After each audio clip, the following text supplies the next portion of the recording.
In early 1943, German fighter reports filed after encounters over Western Europe recorded a recurring detail: a large American single-engine aircraft, radial-powered, entering combat from above, firing briefly, then disengaging at high speed.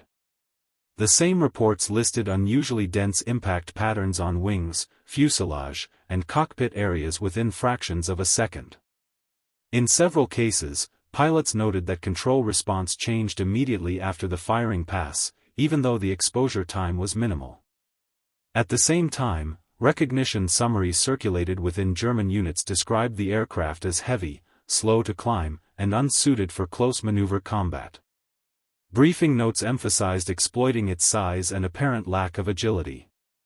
These notes appeared unchanged across multiple weeks, even as loss reports accumulated entries attributed to encounters with the same aircraft type. American maintenance logs from England during the same period recorded repeated inspections of wing-mounted machine guns following escort missions, with ammunition expenditure listed at levels higher than those typical for earlier fighters. Gun camera review sheets showed firing durations measured in tenths of a second, yet multiple confirmed strikes were annotated within those intervals. German wreckage reports from aircraft recovered inside controlled territory documented clusters of small-caliber penetration points concentrated in limited surface areas. Some aircraft showed no evidence of prolonged engagement. The records from both sides described the same moments in different formats, using standard language and procedures, without reference to each other. During the period from late 1942 through mid-1943, operational records from the United States Army Air Forces documented the arrival of the Republic P-47 Thunderbolt into combat units assigned to the 8th Air Force in the European theater of operations.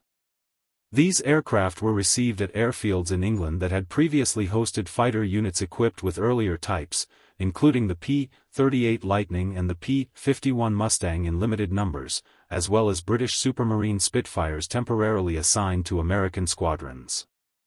The P-47 was delivered in large numbers beginning with the P-47B and P-47C variants, transported across the Atlantic by ship in partially disassembled condition, then assembled and test-flown at depots before assignment to operational groups. Initial technical summaries circulated among German fighter units during this period, derived from visual observation and combat reports, identified the P-47 as a large, single-engine fighter with a radial engine of unusual size for a pursuit aircraft. Luftwaffe intelligence officers noted its bulky fuselage, high wing loading, and comparatively slow rate of climb at lower altitudes when compared to the Messerschmitt Bf-109G and Focke-Wulf FW-190A. These characteristics were transmitted in unit briefings and intelligence summaries that described the American aircraft as heavy, less maneuverable, and vulnerable during climbing engagements. Within American units, the P-47's introduction required changes to maintenance procedures, logistics planning, and flight operations. The aircraft's Pratt & Whitney R-2800 double WASP engine demanded specific servicing protocols, including careful management of turbosupercharger components installed aft of the cockpit. Ground crews documented frequent early issues involving wastegate control, exhaust ducting, and intercooler systems, particularly during the winter months of 1942 to 1943 when freezing temperatures affected hydraulic and pneumatic lines. These technical matters were recorded in squadron maintenance logs and addressed through revised technical orders distributed by the Air Technical Service Command. Pilot transition training emphasized high-altitude performance characteristics rather than low-altitude maneuver combat. Training memoranda instructed pilots to avoid turning engagements below medium altitude and to exploit dive speed and structural strength. The P-47's airframe had been engineered to withstand high-velocity dives, and flight test data demonstrated that it could exceed speeds that earlier fighters could not safely sustain. This information was included in briefing materials but was not uniformly applied during early combat encounters. The P-47's armament consisted of 8 Browning and /M2.50 caliber machine guns mounted in the wings, 4 per side, with a total ammunition load exceeding 3,000 rounds. Ordnance manuals specified harmonization settings typically converging between 250 and 350 yards, depending on unit preference and mission profile. Armament officers recorded that the combined weight of fire delivered in a 2-second burst exceeded that of many contemporary fighter aircraft. These data were included in technical appendices but did not initially alter perceptions among opposing pilots. First combat missions involving P-47 units occurred during bomber escort operations over occupied Europe. Early sorties were conducted at high altitude, often above 25,000 feet, where the aircraft's turbo-supercharged engine provided sustained power. Mission reports from the 4th, 56th, and 78th Fighter Groups recorded encounters with German interceptors approaching bomber formations. In several instances, German fighters executed climbing attacks and disengaged through diving maneuvers, consistent with Luftwaffe tactics developed earlier in the air war. German pilots encountering the P-47 for the first time often mistook it for a ground attack aircraft or assumed it lacked agility comparable to smaller fighters. Combat reports submitted by Jägerschwader units referenced an American fighter described as large and slow to turn. These descriptions were based on brief visual contacts and limited engagement windows. Luftwaffe intelligence summaries distributed at group and wing levels reflected these early impressions without extensive corroboration. As encounters continued, engagement patterns began to change. American pilots, following revised tactical instructions, increasingly avoided horizontal maneuvering and instead used altitude advantage to initiate diving attacks. Squadron after-action reports described repeated passes through enemy formations at high speed, with brief firing windows. Gun camera footage from these missions recorded dense streams of tracer fire converging on enemy aircraft during such passes. The 8.50 caliber guns produced a concentrated pattern that could inflict structural damage within short exposure times. German aircraft sustaining hits from these attacks were documented in loss reports and crash investigations conducted by Luftwaffe units. Examination of wreckage revealed multiple impact points consistent with heavy machine gun fire. Maintenance officers recorded damage to control surfaces, engine components, and pilot compartments.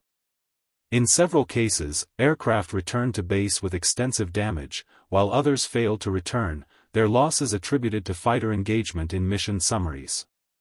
The P-47's durability became evident in American records through reports of aircraft returning with significant battle damage.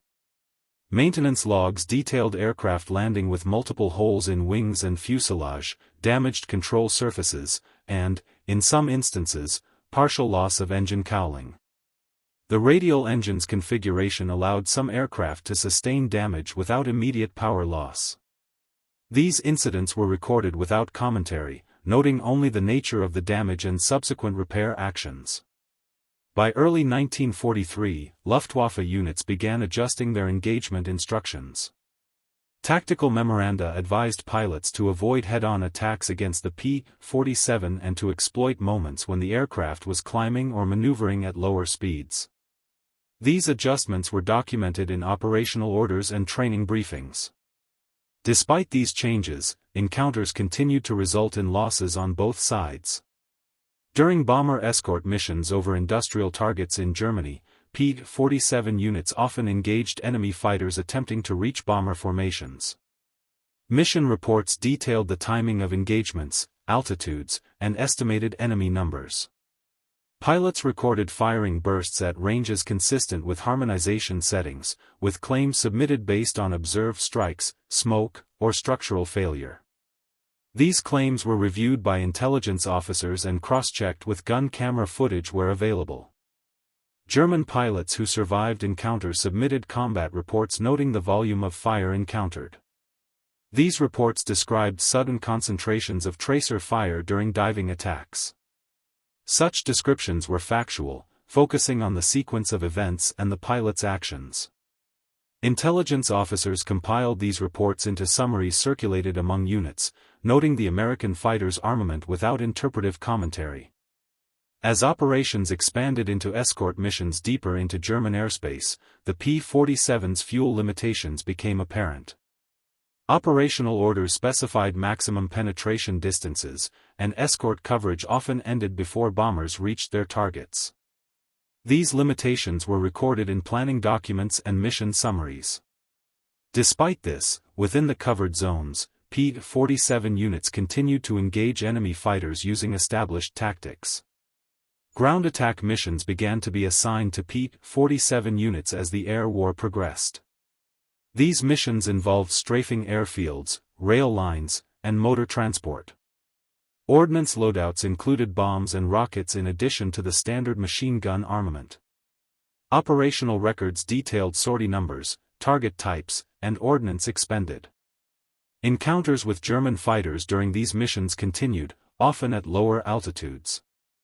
At lower altitudes, engagement dynamics differed. German fighters attempted to use tighter turning capabilities, while P-47 pilots relied on speed and firepower. Combat reports from both sides recorded these engagements in procedural language, noting maneuvers, firing passes, and disengagements. Losses were recorded through standard reporting channels. Throughout this period, both American and German units continued to revise their tactics based on accumulated experience. These revisions were documented in orders, training notes, and intelligence summaries. The P-47 remained in continuous operation, with production deliveries sustaining unit strength despite losses and maintenance attrition. By mid-1943, operational familiarity with the P-47 had increased among both Allied and Axis air forces. Its presence was accounted for in mission planning documents, enemy recognition manuals, and tactical briefings. Encounters continued to be recorded in the same manner as earlier engagements, with detailed attention to timing, altitude, armament use, and aircraft performance parameters. The narrative of these operations, as preserved in wartime documents, consists of mission orders, after-action reports, maintenance logs, intelligence summaries, and loss records. These documents collectively record the sequence of events as they occurred, reflecting the conditions, procedures, and actions of the personnel involved during this phase of the air war in Europe. From mid-1943 onward, operational documentation recorded an increased tempo of fighter activity over occupied Europe as daylight bombing missions expanded in frequency and depth. Fighter groups equipped with the P-47 Thunderbolt were tasked with escort duties to the limits of their operational range, as well as with interception patrols and standing alerts near bomber assembly points. Mission schedules issued by 8th Air Force Headquarters specified takeoff times, rendezvous altitudes, radio frequencies, and return procedures. These orders reflected the growing integration of fighter escort into bomber operations. At airfields in England, P-47 squadrons maintained high sortie rates. Daily operations reports listed aircraft serviceability, pilot availability, weather conditions, and mission outcomes. Ground crews continued to address recurring technical issues related to turbosupercharger regulation and engine cooling, particularly during extended high-power operation. Spare parts consumption increased, and requisition forms reflected ongoing demand for engine components, gun parts, and hydraulic assemblies. German air defense responses intensified as bomber formations penetrated deeper into Reich territory. Luftwaffe fighter control centers tracked incoming raids using radar and visual observation posts, vectoring interceptor units toward bomber streams. Jägerschwader units equipped with Bf-109G and Fw-190A aircraft launched in staggered formations, climbing to intercept altitudes determined by control instructions. Engagements increasingly involved large numbers of aircraft, and combat reports reflected complex, multidirectional encounters. In these engagements, P-47 pilots followed tactical guidance emphasizing altitude advantage and energy retention. Squadron briefing notes instructed pilots to initiate attacks from above when possible and to disengage through high-speed dives rather than sustained turning combat. These instructions were reiterated in mission briefings and reinforced through analysis of prior engagements. Gun camera film review sessions were conducted regularly, with intelligence officers noting firing angles, burst durations, and observed impacts. German pilots encountering P-47 formations during these operations reported variations in engagement outcomes depending on altitude and tactical circumstances. Combat reports submitted after missions detailed attempted head-on passes, deflection shots, and disengagement maneuvers. Some reports noted difficulty closing distance during diving attacks by American fighters, while others recorded successful engagements when American aircraft were encountered at lower energy states. These reports were compiled without evaluative language, focusing on chronological sequences. Aircraft losses were recorded on both sides through standardized procedures. American loss reports listed aircraft serial numbers, pilot names, last known positions, and presumed causes based on available information. German loss records similarly documented aircraft type, work number, pilot status, and location. In many cases, wreckage analysis was not possible, and losses were categorized as missing or presumed destroyed. The 8.50 caliber machine guns of the P-47 continued to feature prominently in engagement records. Armament expenditure logs detailed ammunition usage per sortie, with averages calculated for mission planning purposes. Maintenance personnel recorded barrel wear rates and replacement intervals. Instances of gun stoppages were logged and addressed through adjustments to feed mechanisms and lubrication procedures, particularly in cold or high-altitude conditions. During escort missions, P-47 units often encountered German fighters attempting to penetrate the escort screen to reach bombers. Engagements were typically brief, involving high closing speeds and limited firing opportunities. After-action reports described these encounters using standardized terminology, noting altitude, enemy numbers, and observed results. Claims were submitted through established channels and subjected to confirmation criteria requiring corroboration. German fighter units adjusted their interception tactics in response to escort presence. Operational directives emphasized coordinated attacks using multiple elements to divide escort attention. Pilots were instructed to exploit moments when escort fighters were dispersed or low on fuel. These directives were circulated through unit orders and training sessions, reflecting ongoing adaptation to operational conditions. Fuel management remained a critical factor for P-47 operations.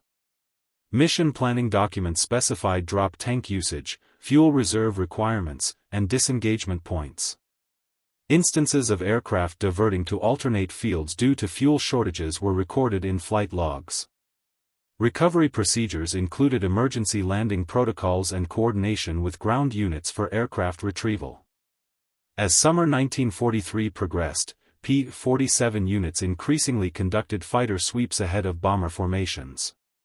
These missions aimed to disrupt enemy fighter assembly and climb phases.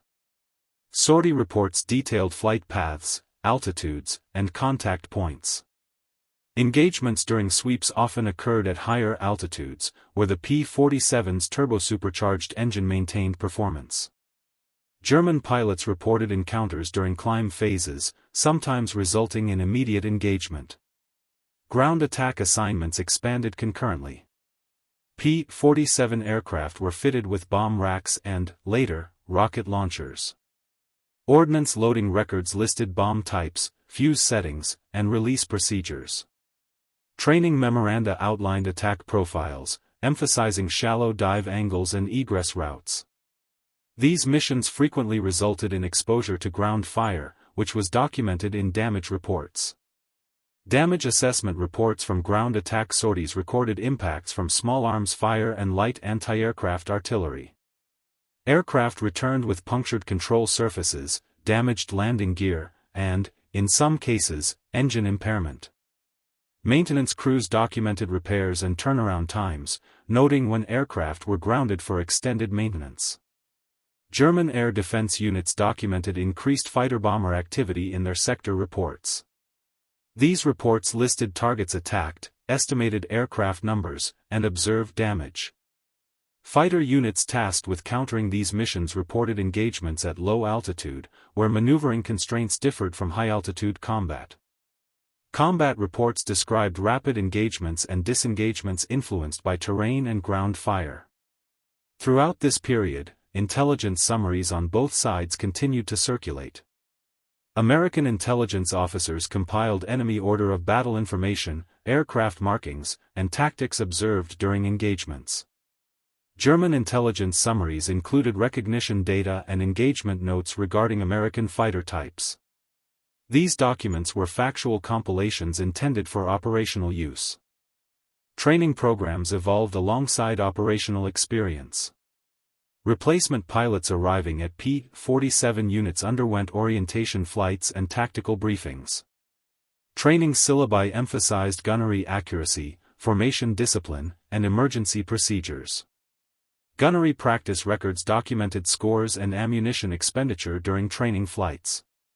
Weather conditions played a significant role in daily operations. Meteorological reports influenced mission planning, with cloud cover, wind, and icing conditions affecting altitude selection and timing. Mission cancellations and delays were recorded with reasons specified. When missions proceeded under marginal conditions, after-action reports noted weather impacts on navigation and engagement opportunities. Communications procedures were continuously refined. Radio discipline instructions emphasized brevity and clarity during combat. Instances of radio failure or interference were recorded in mission reports. Signal officers documented equipment performance and coordinated maintenance responses. By late summer 1943, the operational presence of the P-47 was firmly integrated into daily air operations. Aircraft inventories, sortie rates, and loss figures were tracked through regular statistical summaries. These summaries provided numerical accounts of activity without interpretive commentary. Engagements continued across a range of altitudes and mission types, each recorded through the same structured documentation processes. The cumulative record of these operations reflects the ongoing conduct of air combat as it was planned, executed, and reported during this phase of the war, based solely on the observations and procedures documented at the time. From early autumn 1943, operational orders reflected an expansion in the scale and coordination of daylight air operations. Fighter escort assignments increasingly involved multiple groups operating under centralized control. P-47 units were scheduled to provide layered escort coverage, with specific groups assigned to defined altitude blocks and geographic sectors along the bomber route. These allocations were detailed in daily fragmentary orders, which included precise timing for rendezvous, relief points, and withdrawal instructions. Airfield activity intensified as sortie generation requirements increased. Operations logs recorded multiple launches per day from individual squadrons when weather and serviceability permitted. Maintenance sections reported extended working hours to sustain aircraft availability. Engine change records indicated an increase in operating hours per power plant, with inspections conducted according to revised thresholds issued by higher headquarters. Gun maintenance records showed frequent replacement of feed chutes and synchronization checks following high ammunition expenditure missions. German fighter command structures responded with revised interception schedules. Control rooms issued scramble orders earlier to allow interceptor units to gain altitude before contact. Radar plots and visual tracking reports were consolidated to guide formations toward bomber streams and escort screens. Fighter units reported congestion in climb corridors near key airfields, which was noted in unit diaries and addressed through staggered takeoff procedures. Encounters between P-47 formations and German fighters during this period often involved multiple waves. Mission reports described initial contacts followed by secondary engagements as additional enemy elements entered the area. Pilots recorded changes in altitude, heading, and formation integrity during these sequences. Gun camera film analysis documented firing passes made at varying deflection angles, with bursts typically limited to 1 to 2 seconds due to closure speed. German combat reports from this period increasingly referenced the concentration of fire encountered during brief engagements. Descriptions included notes on aircraft sustaining multiple hits within short time frames. These reports detailed the immediate effects observed, such as control response changes or engine irregularities, without further commentary. Aircraft that failed to return were entered into loss registers with last known coordinates and mission context. Escort operations continued to be constrained by fuel endurance. Mission planners calculated escort coverage based on drop tank availability and consumption rates observed in prior sorties. Instances of drop tank malfunction or premature release were recorded in pilot debriefings. Such occurrences reduced escort duration and were noted in planning adjustments for subsequent missions. Fighter sweeps conducted ahead of bomber formations became more frequent. Orders specified sweep corridors, altitudes, and timing relative to bomber penetration points. P-47 units reported contacts with German fighters assembling or climbing to intercept. Engagements during these phases were often short, as enemy aircraft were dispersed or forced to disengage. These encounters were logged with times and approximate locations. Ground attack missions increased in parallel with escort duties. Operational directives assigned P-47 units to strike rail yards, marshalling points, bridges, and road traffic. Ordnance records detailed bomb loads, rocket configurations, and fuse settings. Mission reports documented attack runs, release altitudes, and observed ground fire.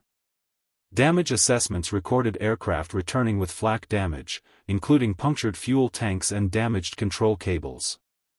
German air defense sector reports noted repeated attacks on transportation infrastructure. These reports listed affected locations, estimated numbers of attacking aircraft, and duration of attacks. Fighter units tasked with local defense reported limited engagement opportunities due to low altitude and high speed of attacking aircraft. These reports were incorporated into regional summaries without analysis. As winter approached, weather-related operational challenges increased. Meteorological briefings noted frequent cloud layers, icing conditions, and reduced visibility. Mission cancellations rose accordingly, with reasons recorded in daily summaries. When missions proceeded, pilots reported navigation difficulties and reduced visual contact opportunities. These factors were included in after-action reports as part of mission chronology. Cold weather affected aircraft systems. Maintenance logs recorded increased incidents of hydraulic sluggishness and battery performance issues. Gun malfunctions related to lubrication viscosity were documented, leading to adjustments in servicing procedures. Engine start difficulties were noted during early morning launches, requiring revised warm-up protocols. Training activities continued alongside operations. Replacement pilots were integrated into squadrons through orientation flights and supervised combat missions. Training records documented gunnery exercises conducted when operational tempo allowed. Scores and observations were recorded without evaluative language, serving as reference for assignment to mission roles. German training units also adjusted curricula based on frontline reports. Tactical notes distributed to operational squadrons emphasized recognition of American fighter silhouettes and estimated performance envelopes. These notes were derived from combat observations and intelligence summaries, presented as factual guidance. Communications between escort fighters and bomber formations were regulated through standing procedures. Radio logs recorded instances of frequency congestion and interference. Signal officers documented equipment failures and coordinated replacements. Visual signaling procedures were reiterated in briefing notes as contingency measures. Losses continued to occur through combat and operational causes. Accident reports detailed takeoff and landing incidents attributed to weather, mechanical failure, or runway conditions. These incidents were logged separately from combat losses, with investigation reports filed where required. Recovery and salvage operations were documented when aircraft came down within friendly territory. Throughout this period, statistical summaries compiled at group and wing levels tracked sortie counts, enemy contacts, claims, losses, and aircraft serviceability. These summaries were distributed to higher headquarters as part of routine reporting. Figures were presented numerically, accompanied by brief explanatory notes limited to immediate operational context. Engagements involving the P-47's 8.50 caliber guns continued to be recorded through gun camera analysis and pilot reports. Ammunition expenditure rates remained high during escort and sweep missions. Supply officers documented resupply schedules and inventory levels to meet demand. Adjustments to harmonization settings were recorded when implemented by individual units. German fighter units documented continued encounters with heavily armed American fighters during escort operations. Reports noted the timing and direction of attacks and the difficulty of sustained engagement under certain conditions. These reports were filed in unit records alongside mission outcomes. By late 1943, operational routines for P-47 units reflected sustained combat activity across multiple mission types.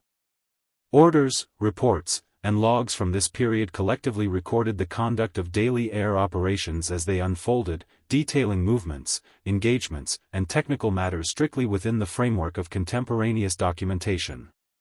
From the opening weeks of 1944, daily operational orders for fighter units in England recorded a further increase in escort requirements for daylight bomber missions directed toward targets in western Germany, the Ruhr, and inland transportation centers. P-47 groups assigned to the 8th Air Force were scheduled for a sequence of tasks that included assembly cover over English departure points, penetration escort to prescribed range limits, and relief handoffs to longer-range escort units where available. Fragmentary orders listed time over target estimates for bomber formations and specified fighter rendezvous points by map reference, heading, and altitude. Squadron operations boards reflected repeated changes in takeoff times due to weather, runway conditions, and bomber stream adjustments. At group level, flight plans were issued with fuel computations that incorporated drop tank carriage on outbound legs and reserve requirements for diversions. Maintenance sections recorded the installation and inspection of external tanks with attention to plumbing integrity and release mechanisms. Pilot debriefings included repeated entries for tank release failures, premature drops, and imbalanced feed conditions. These entries were routed to engineering officers for consolidation and forwarded through technical channels. Supply records noted the movement of drop tanks by truck convoy to fighter stations and the turnover rates required to sustain scheduled missions. German air defense reporting during this period documented recurring formation tracks approaching from the west and northwest.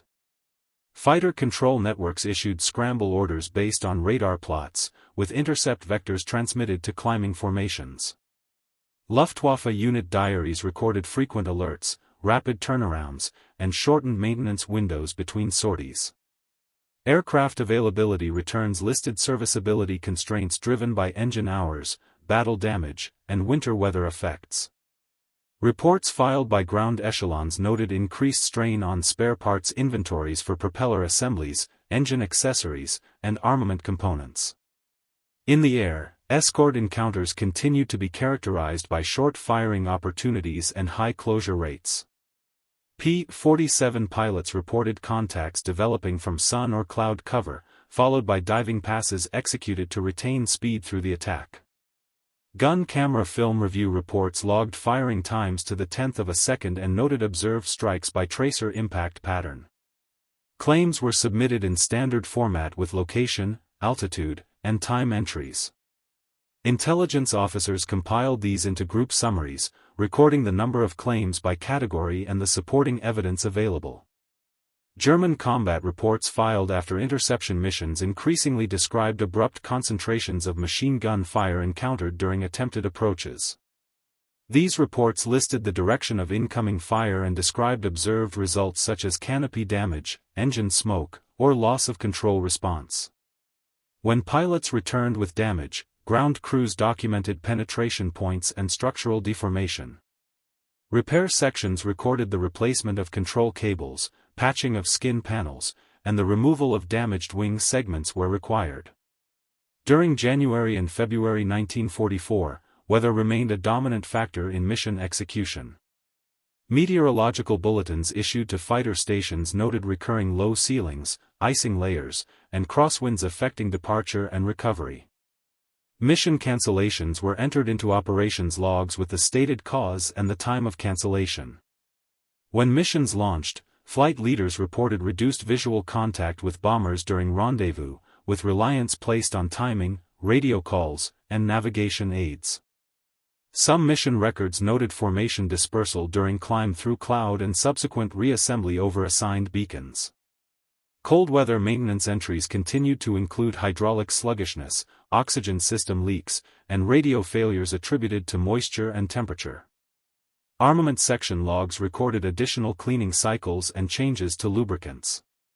Instances of gun stoppages were entered by aircraft serial number with corrective actions taken, such as replacement of feed pawls or adjustment of belt tension.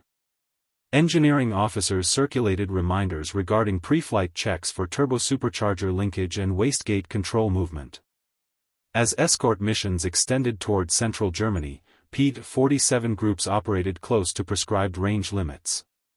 Flight logs recorded time on station constraints driven by consumption rates observed during climbs and combat maneuvering. Formation leaders filed debriefings noting the timing of disengagement orders to preserve return fuel. These records included notations of stragglers, aircraft diverting due to low fuel, and emergency landings at alternate fields along the English coast. Rescue coordination reports documented air-sea rescue launches when fighters failed to return and last known positions were recorded over water. At the same time, the allocation of fighter units to offensive sweeps and fighter-bomber operations increased. Orders issued by tactical commands tasked P-47 squadrons to strike rail lines, locomotives, and vehicle columns in occupied territory when weather over the primary strategic targets prevented bomber operations. These taskings were issued with target lists, route instructions, and identification measures intended to reduce the risk of friendly fire. Ordnance loading sheets recorded mixed loads, including bombs on wing racks and, in some cases, rockets fitted to launch rails, with fuse arming procedures specified in writing. Mission reports from fighter-bomber sorties recorded ingress at medium altitude followed by descent to attack height. Pilots filed standard descriptions of attack runs by altitude, dive angle, and release distance. Strafing was reported by number of passes, estimated rounds expended, and observed effects on targets. Ground fire was reported by caliber estimate where possible, described by tracer color, burst pattern, and location. Damage reports on return included entries for flak fragments in wings and fuselage, ruptured tires, damaged radiator housings on other types, and on the P-47, frequent punctures to fuel and oil lines running through the airframe. Repairs were recorded with parts replaced and man-hours consumed. German sector reports described repeated attacks against rail junctions and road movement. These reports listed times, locations, and estimated aircraft numbers, often accompanied by notes on disruption to rail traffic and the requirement for track repair. Anti-aircraft batteries filed expenditure reports showing rounds fired by type and time. Where fighter units were able to respond, their combat reports noted that engagements occurred at low altitude with limited time to position for attack. These reports included entries for aircraft damaged by ground fire while attempting to engage. In February 1944, fighter escort planning increasingly reflected coordinated operations designed to maintain continuous escort coverage beyond prior limits. Orders and planning notes referenced extended escort concepts and the use of drop tanks to lengthen time over enemy territory. P-47 units continued to operate within these plans at assigned segments. Briefing notes emphasized strict fuel discipline and formation keeping to prevent isolation during return legs. Group commanders issued standing instructions regarding the handling of engine power settings during climb and cruise to conserve fuel for combat and recovery. Pilot debriefings continued to reference the P-47's armament in connection with brief firing windows. Armament officers documented typical burst lengths and recommended limitations to conserve ammunition for repeated engagements during a single sortie. Gun harmonization practices were reviewed periodically. Some units recorded changes to convergence distances based on the observed range at which firing opportunities occurred during diving passes. These changes were entered into armament logs and verified through test firing and camera gun checks. During the same period, procedures for combat reporting were refined. Debriefing rooms maintained standardized forms for encounter reporting, including grids, headings, and altitude estimates.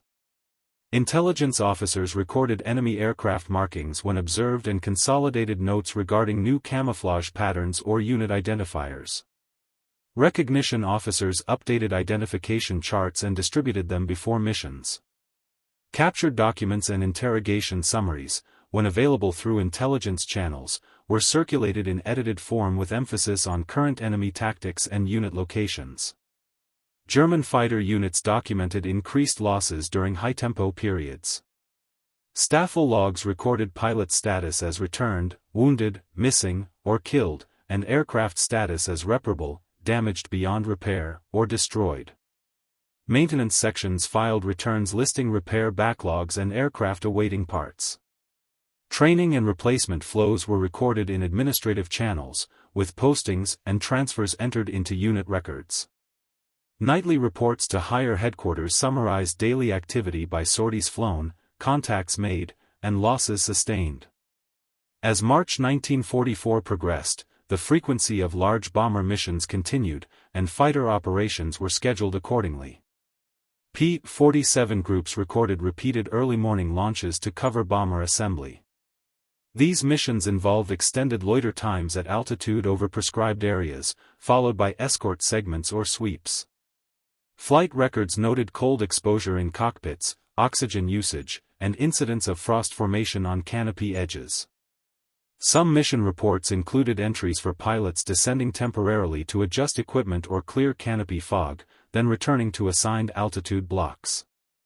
On return to base, aircraft inspection teams recorded wear and damage consistent with extended operations.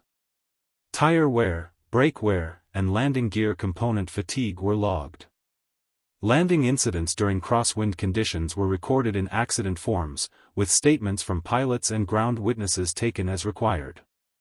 Runway surface conditions were noted, including mud on perimeter tracks and standing water affecting taxi procedures.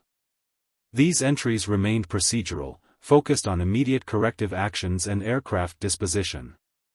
During spring 1944 preparations for operations on the continent were reflected in orders assigning fighter units to increased training in navigation at low altitude, formation discipline during ground attack, and coordination with ground forces. Liaison notes referenced planned coordination measures, including radio procedures and recognition signals. Some training missions included practice attacks on ranges with designated aim points. Ordnance expenditure on training ranges was recorded, and safety procedures were reiterated in written instructions. Maps and target folders were updated with new grid systems and reference points. German reporting from occupied territories recorded increased Allied air activity over transportation networks and airfields. Local air defense commands issued directives to camouflage vehicles, disperse rolling stock, and restrict daylight movement where possible. These directives were distributed through administrative channels and reflected in subsequent sector reports noting changes in observed ground traffic patterns. Anti-aircraft units filed training and readiness reports, listing ammunition status and crew drills. In combat engagements during this period, the P-47's tactics continued to be documented as repeated high-speed attacks rather than sustained turning engagements. Pilot reports described entering from above or from offset positions and firing short bursts as the gun sight reticle crossed the target. Some reports included entries for gun camera confirmation of strikes on wing routes, cockpit areas, or engine sections of enemy fighters. In cases where enemy aircraft broke apart, the description typically listed the observed sequence: hits, smoke, structural failure, and descent. Where confirmation was not possible due to cloud, distance, or evasive action, reports noted the loss of visual contact. German combat reports likewise described engagements as brief and often disrupted by escort interference. Reports filed after attempted attacks on bombers recorded being met by diving fighters firing from above or behind. Where aircraft sustained heavy hits, reports described immediate cockpit noise, vibration, or control changes. Pilots who returned described forced landings or emergency procedures. Ground records documented aircraft written off after landing due to structural compromise. Throughout April and May 1944, fighter-bomber taskings expanded in frequency as orders directed attacks on bridges, rail choke points, and airfields in occupied France and the Low Countries. P-47 mission reports listed airfield strafing runs against parked aircraft, hangars, and fuel storage where these could be identified. Standard procedures required approach at low altitude, a brief pull-up to attack angle, firing and release, then immediate egress. These procedures were written and repeated in unit orders. Loss reports from these missions included entries for aircraft failing to return after low-level attacks and aircraft returning with heavy flak damage. On the German side, airfield defense reports recorded attacks by single-engine fighters and listed damage to parked aircraft, fuel stocks, and hangar facilities. Emergency repair teams documented the removal of debris and the restoration of runway surfaces. Fighter units reported disruptions to sortie generation due to cratered runways and damaged ground equipment. These entries were included in daily situation reports without broader commentary. By the latter part of this period, operational records reflected sustained pressure on both air and ground organizations. For P-47 units, this was recorded in the continued cycle of sortie planning, aircraft servicing, armament loading, flight execution, debriefing, damage inspection, repair, and resupply. For German units, records reflected repeated scrambling, interception attempts, recovery under attack conditions, and maintenance under constrained supply conditions. The documentation from both sides remained focused on times, places, quantities, procedures, and observed events as entered in contemporaneous logs, orders, reports, and returns. From early June 1944, operations orders issued to fighter groups in England recorded a shift toward sustained sorties over the invasion area and the adjacent transportation network. P-47 units were assigned schedules that included armed reconnaissance, fighter-bomber strikes, patrols over designated beaches, and escort of medium and light bombers conducting attacks on road junctions, bridges, and rail centers. Daily instructions specified target categories by priority, coordinates by grid reference, and restricted zones where friendly naval and air forces were operating. Briefing materials included recognition procedures for Allied aircraft and ground signals, plus radio frequencies for control agencies managing air traffic over the lodgement. Aircraft loading sheets reflected increased use of bombs and rockets alongside standard ammunition loads for the 8.50 caliber guns. Ordnance sections recorded bomb types, fuse settings, and rocket configurations. Ground crews documented the fitting of external fuel tanks when sorties required extended time over target areas, and the removal of tanks when missions emphasized low-level maneuvering and repeated attack runs. Engineering logs recorded inspections of bomb shackles, arming wires, rocket rails, and gun heating and charging systems. Armament logs recorded the number of rounds loaded per gun, belt configuration, and the condition of feed chutes after each sortie. Mission reports from the first days of these operations described heavy traffic in the air corridors leading from English airfields to assembly points over the channel. Formation leaders recorded the effects of weather and haze on rendezvous procedures. Radio logs included entries for frequency congestion and instructions to maintain strict discipline to prevent overlap between strike formations, patrol flights, and escort elements. Navigation notes in debriefings listed reliance on coastal landmarks, timing, and control instructions from airborne and ground-based agencies. Over the lodgement, P-47 patrols and strikes were conducted under instructions that emphasized identification of targets and avoidance of friendly positions. Tactical orders defined target selection rules for road traffic, rail movement, artillery positions, and troop concentrations. After-action reports recorded attack profiles by altitude, dive angle, and release range. When rockets were employed, pilots recorded the number fired and the observed impact area. When bombs were used, pilots recorded release altitude and the observation of blast and smoke. Strafing runs were recorded by the number of passes, estimated rounds expended, and observed results such as vehicles stopped, locomotives halted, or rail cars burning.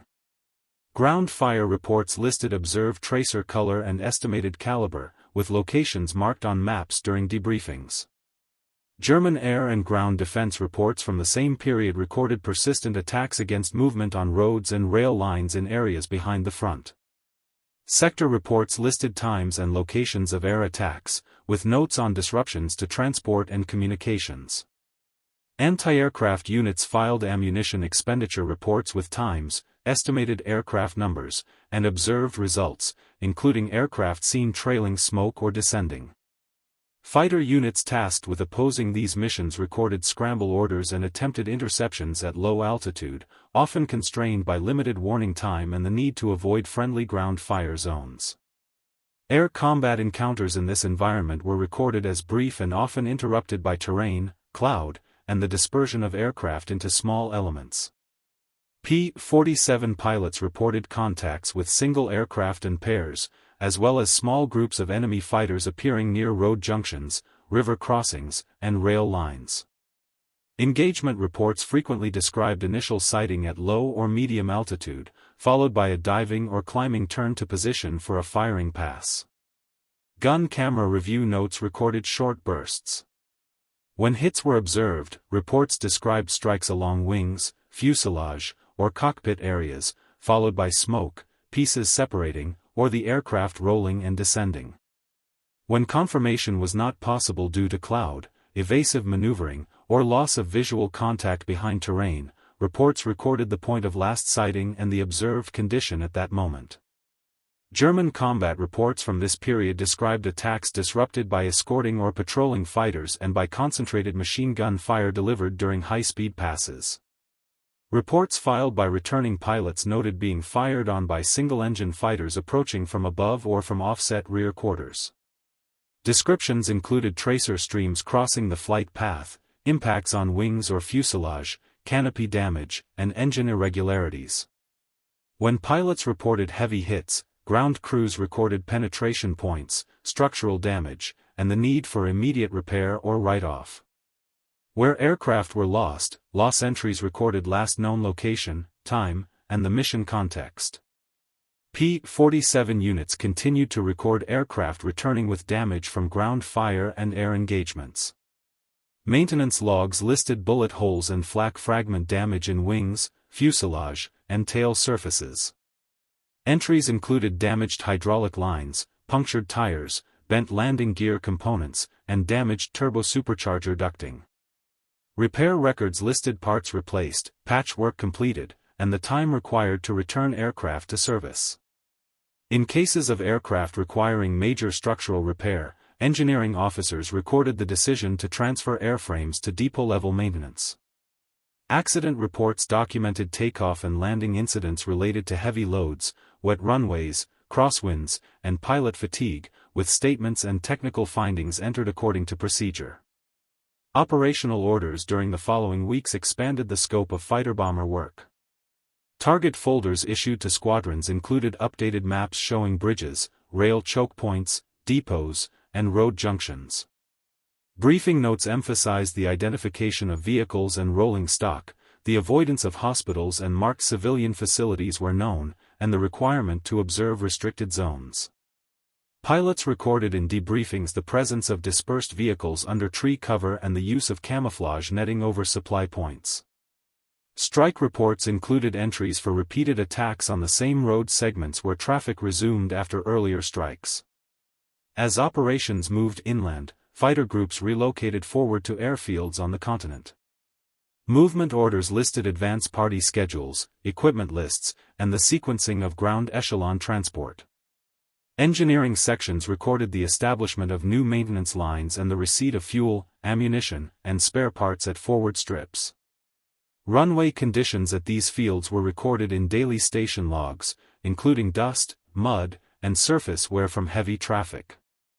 Ground crews recorded increased maintenance demands due to debris ingestion during engine start and taxi, and due to the higher frequency of low-altitude sorties involving dust and grit.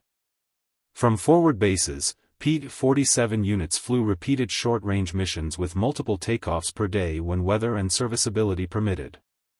Operations logs recorded sortie counts, aircraft availability, and pilot rosters. Briefings emphasized rapid turnaround procedures, with refueling and rearming conducted under time constraints. Armament sections recorded high ammunition expenditure rates during ground attack sorties. Barrel wear and gun maintenance cycles were logged, with replacements scheduled to maintain reliability. Instances of gun stoppages were recorded by aircraft serial number and corrected through cleaning, parts replacement, and adjustments. German records during this phase included reports of continued attacks on transport and airfields. Airfield defense reports recorded strafing attacks on dispersal areas and runways. Repair teams documented crater filling, debris clearance, and the restoration of runway surfaces to permit operations. Fighter unit diaries recorded disrupted sortie schedules due to airfield damage and the need for dispersal to satellite fields. Supply reports recorded constraints in fuel and spare parts distribution, and administrative returns recorded pilot assignments and aircraft inventories. Air combat encounters continued to occur in conjunction with ground attack sorties, especially near transportation nodes and airfields.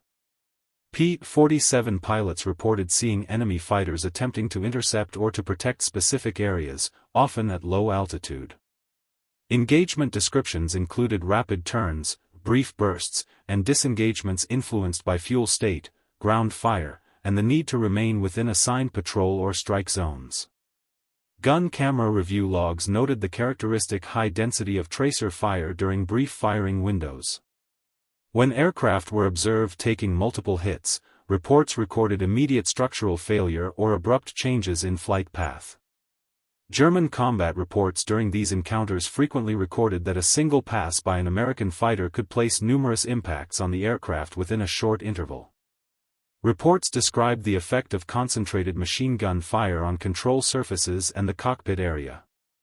When pilots returned with damage, repair logs recorded multiple small-caliber penetration points and structural cracking around impact clusters. Medical reports, where applicable, recorded injuries from fragments and shattered canopy material. These documents were filed as part of unit administrative records. During late summer 1944, escort missions resumed in conjunction with renewed strategic bombing and medium bomber operations in support of ground advances.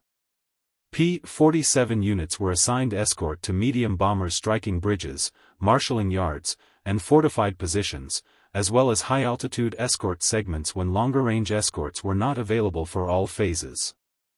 Mission orders included altitude assignments and timing for rendezvous with bomber formations departing forward airfields. Navigation notes recorded changes in routes to avoid heavy flak concentrations identified in prior missions. In these escort operations, contacts with German fighters were recorded at varying altitudes, including medium and high levels. P-47 pilots reported using altitude advantage when available and conducting diving attacks to disrupt enemy formations. Combat reports continued to record short firing bursts. Claims were processed through standard channels and were supported by gun camera film when available. Intelligence summaries compiled enemy tactics observed, including approaches from sun positions, split attacks by elements, and disengagement dives. These summaries were circulated as operational guidance without evaluative language. German interception reports from the same period recorded attempts to reach bomber formations while avoiding escort fighters. Reports included descriptions of being engaged by diving American fighters firing concentrated bursts. Pilots recorded evasive maneuvers and disengagements when escort presence prevented sustained approaches. Aircraft losses and damage were recorded through established reporting methods, with loss registers updated daily. Maintenance logs recorded aircraft grounded due to cumulative damage and fatigue. By autumn 1944, weather again affected sortie rates. Station meteorological sections issued forecasts noting low ceilings, fog, and rain affecting forward airfields. Operations logs recorded delayed launches, diverted recoveries, and mission cancellations. When missions launched, pilots recorded reduced visibility and difficulty identifying ground targets. Strike reports sometimes recorded attacks on targets identified by map reference and movement patterns rather than visual detail. Ground fire reports noted difficulty locating flak positions under low cloud and haze. P-47 units continued to operate under procedures that included rapid briefing, arming, takeoff, attack, and debriefing cycles. Administrative records tracked pilot flying hours, aircraft hours, and the allocation of replacement pilots. Training flights were conducted when weather allowed, including gunnery practice and formation work. Gunnery range logs recorded rounds expended and results observed on target frames. Maintenance sections recorded the inspection of aircraft for fatigue, including checks of wing attachment points and control linkages following repeated high-speed dives and pullouts. German ground forces and air defense organizations recorded continued pressure from fighter-bomber sorties against supply and movement. Orders issued within German commands directed dispersal of vehicles, movement by night where possible, and camouflage measures for depots. Sector reports recorded reduced daylight movement in some areas and increased use of wooded routes. Anti-aircraft units recorded the establishment of additional light flak positions along key roads and near bridges. These changes were reflected in Allied pilot debriefings noting increased tracer fire along previously less defended routes.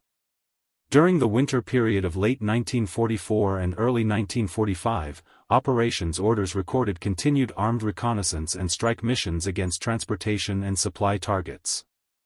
P-47 units flew in conditions that included low cloud, snow, and fog at forward strips. Station logs recorded runway clearing efforts and the use of pierced steel planking and other surface treatments. Accident reports documented incidents involving reduced braking action and poor visibility during approach and landing. Medical sections recorded cases of cold exposure and fatigue, entered as administrative notes within station records. When conditions permitted, P-47 units conducted strikes against rail traffic and road columns. Mission reports recorded repeated attacks on locomotives, railcars, and barges where observed.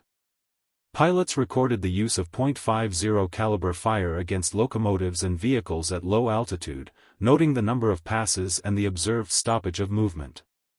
When enemy fighters were encountered, combat reports recorded brief engagements shaped by the need to remain clear of heavy flak areas and by limited fuel endurance. German fighter units during this period continued to record interceptions under constrained conditions, including fuel scarcity, limited serviceability, and frequent airfield attacks.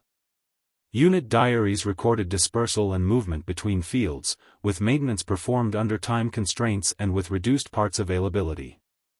Combat reports recorded engagements with heavily armed American fighters at low altitude, often describing sudden streams of tracer fire crossing the aircraft during approach or breakaway.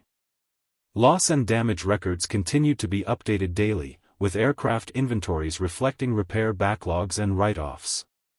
As Allied ground forces advanced, P-47 units flew increasingly from forward positions, with sortie planning focused on targets near the front and along retreat routes. Tactical air control procedures were recorded in liaison notes, including requests for strikes on specific coordinates, timing windows, and identification measures to prevent attacks on friendly forces. Some mission reports recorded attacks directed by forward controllers, with pilots noting headings and landmarks used to locate targets. These entries were filed as part of routine mission documentation. Air engagements in this phase were recorded as sporadic but still present near airfields, river crossings, and transportation nodes. P-47 pilots reported contacts with enemy fighters attempting to protect specific areas or to attack Allied aircraft operating at low altitude. Engagements were described as short, with firing passes executed at high speed. Gun camera film review continued to record brief bursts from multiple guns converging on targets during the short time the gun sight remained on. When enemy aircraft were hit, reports recorded immediate observable effects such as smoke, pieces separating, and descent. When the outcome could not be followed due to terrain, weather, or the need to break away, reports recorded the last observed condition and location. German reports during these engagements continued to record the effect of concentrated machine gun fire encountered during brief exposures. Where pilots survived and returned, repair logs recorded clusters of penetration points and structural damage consistent with multiple impacts over small surface areas.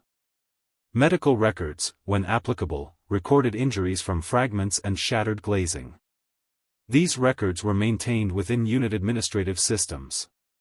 By spring 1945, operational records for P-47 units reflected continued strikes against transportation, airfields, and remaining pockets of resistance. Mission orders listed targets by coordinates and included warnings regarding displaced persons camps and designated protected locations where known to intelligence sections. Briefings emphasized target identification and adherence to updated restricted lists. Debriefings recorded the presence of damaged infrastructure and reduced movement on major roads in some areas, with traffic observed shifting to secondary routes. Strike reports continued to document attack runs, ordnance expended, and ground fire encountered. Aircraft maintenance and supply operations continued to be recorded in daily logs. Fuel consumption and resupply records documented ongoing distribution to forward strips. Ammunition supply returns listed .50 caliber stocks and resupply schedules. Ordnance sections recorded the loading and expenditure of bombs and rockets, with routine checks of fuse settings and safety procedures. Engineering sections recorded continued inspections for airframe wear. Administrative sections recorded pilot rosters, mission assignments, and casualty notifications where applicable. German records in this closing phase included continued reporting of air attacks and the movement of units under pressure. Sector reports recorded attacks on bridges, road junctions, and rail lines, and the effects on movement schedules. Airfield reports recorded continued dispersal and emergency repairs. Fighter unit diaries recorded limited operations where possible, with scramble attempts and brief engagements recorded in combat reports. Throughout these operations, the documentation from P-47 units repeatedly recorded the use of the 8.50 caliber guns during brief firing windows in air combat and in ground attack. Armament logs and gun camera analysis recorded burst durations, ammunition expenditure, and observed strike patterns.